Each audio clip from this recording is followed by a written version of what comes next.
Meus amigos, conversando aqui com a Renata Perobelli, minha pautadora, e ela está me contando casos de insolação.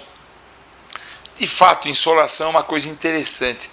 Eu vejo cada vez menos insolação, mas eu queria que as pessoas entendessem um pouco o que é insolação. Nosso corpo, o ser humano, ele é um ser homeotérmico, independente da temperatura que tem no ambiente. Se você está no frio, se você está no calor, se você está a 15 graus, 20, 25 ou 30 graus, o seu organismo produz mecanismos aumentando caloria, diminuindo caloria, melhorando a circulação na pele, nos seus órgãos.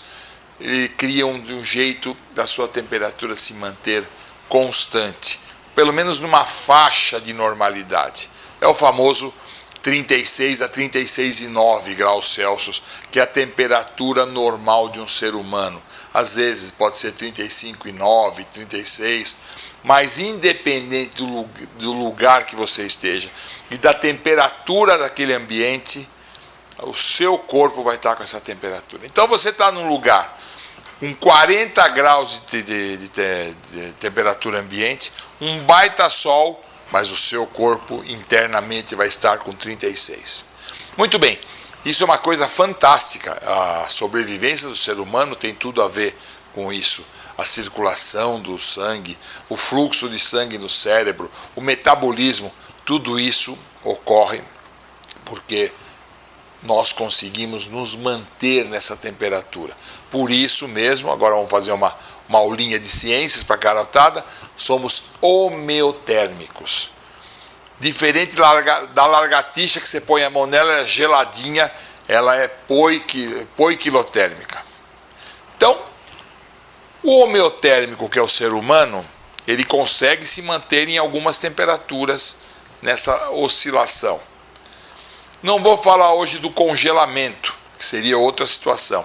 Mas, se um ser humano ficar muito tempo sob a luz do sol, com uma temperatura, quer dizer, aquecendo o corpo, numa temperatura elevadíssima, chega uma hora que ele perde a capacidade de se manter com 36 a 36,9 de temperatura, o corpo começa a aquecer, os mecanismos fisiológicos de segurar a temperatura começam a falir, começam a perder essa capacidade e a pessoa começa a ter febre alta, falta de líquido no corpo, confusão mental e até desmaio.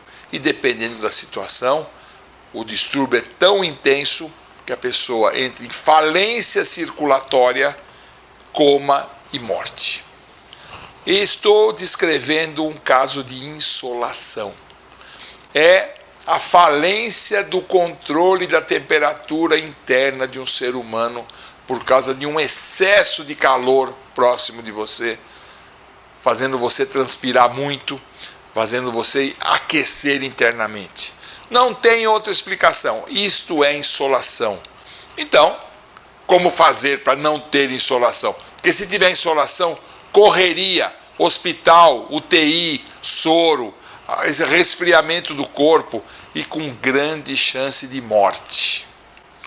O que se deve fazer? Primeiro, ingerir sempre grande quantidade de líquido, se proteger do contato direto com o sol, evitar ter exposição solar, principalmente na hora que o sol está na tua cabeça, que é a famosa meio-dia.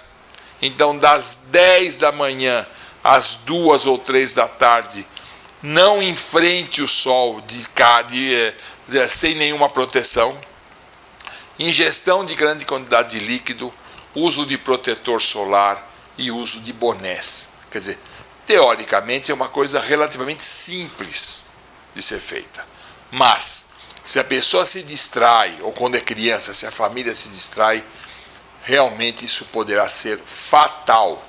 Felizmente a gente não vê tanto caso hoje em dia de insolação, mas quando existe é uma encrenca muito grande, porque a correção disso nem sempre é viável. Até a próxima.